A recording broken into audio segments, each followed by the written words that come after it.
Good afternoon, this is Jeff with Sewer Tech Northwest. We're at 180 East 4th Street here in Lafayette, located at the front of the house.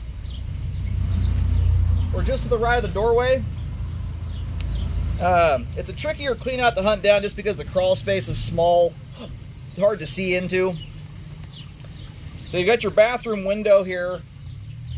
The clean out sits about, it might not be 2 feet, about 1.5 feet to 2 feet to the right of the window, and about close to 2 feet out from the house here. You'll find the 4-inch ABS clean out. We're going to check the overall condition and serviceability of the sanitary sewer line. Water is running. We're zeroed out, and off we go here.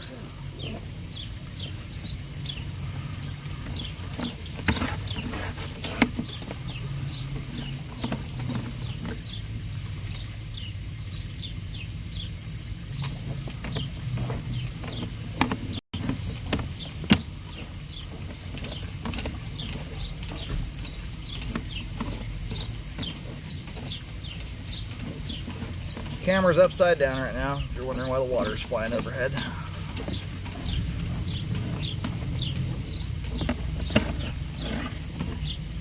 So it's kind of cool. The line has 4-inch pipe right out of the gate here.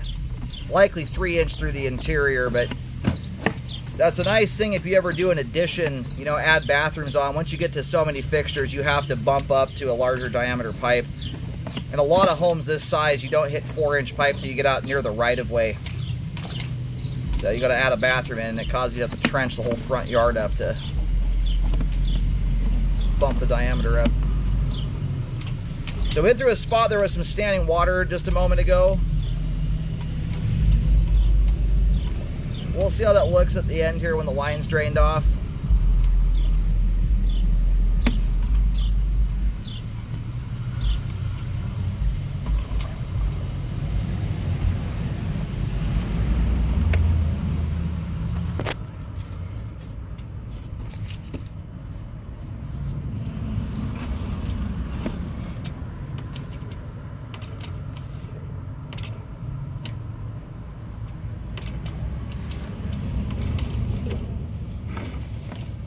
Alright, hit a transition. I turned the water off for a second because I couldn't tell what I was going into there at first. I think there's a little flap of Fernco sticking up at the transition joint. We just swapped pipe materials there. And it looks like into transite concrete.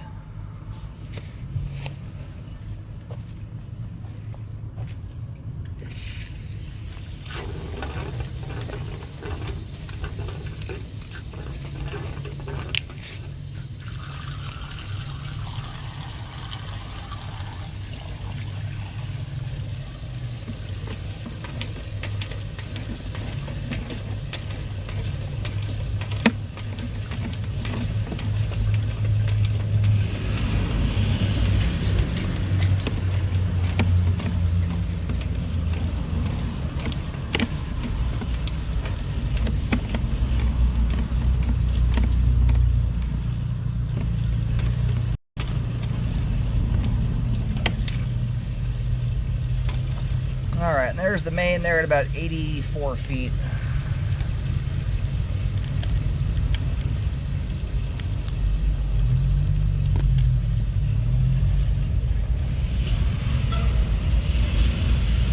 Now we're going to let the line drain off here for a moment while we go locate the camera head, and then we'll get a better view of things as we come back in here.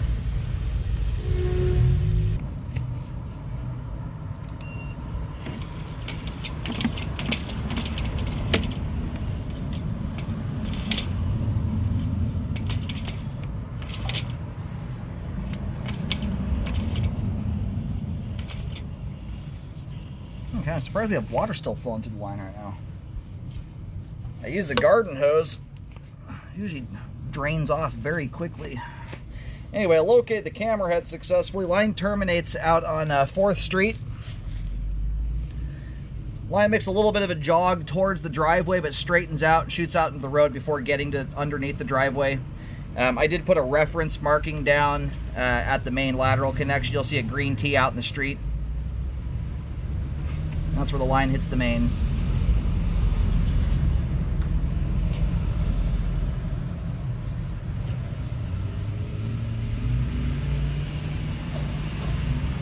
There is some debris in the flow line. You can see there my camera's kind of moving it around. I'm going to go kind of slow here because it doesn't take very much of that stuff to create a very, you know, the illusion of standing water.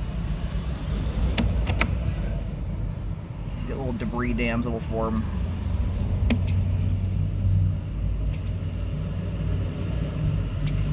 Thus far, pulling back here, all this water looks like it is moving. There's just debris in the flow line that's kind of damming things up slightly.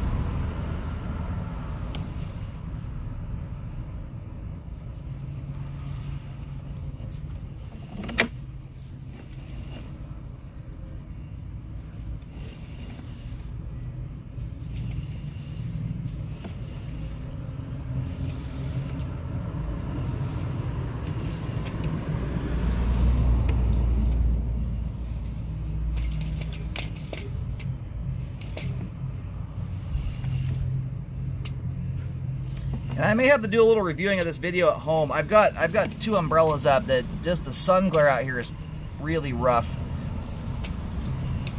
There are some little stringy things coming off that joint right there. It's fine detail I'm having a hard time seeing right now. So I'm going to locate and mark that in the event upon review there. I noticed something more than I can see right now. And so right here, we're still in the roadway. Couple feet or so, maybe 2-3 feet into the street.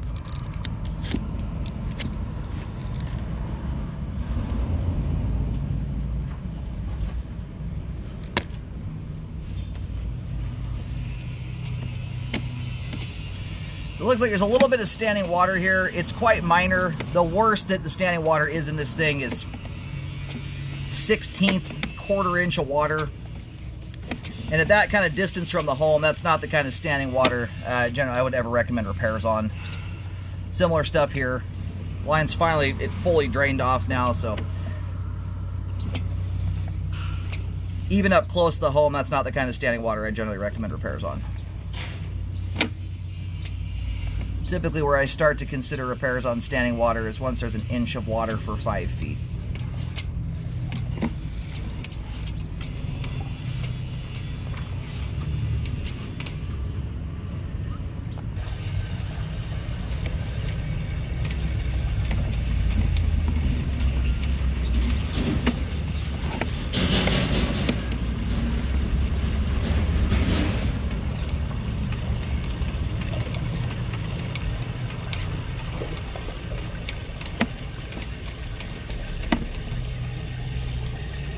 I turn the water back on here as I ran into a couple more clumps of debris there, just trying to get them out of the way.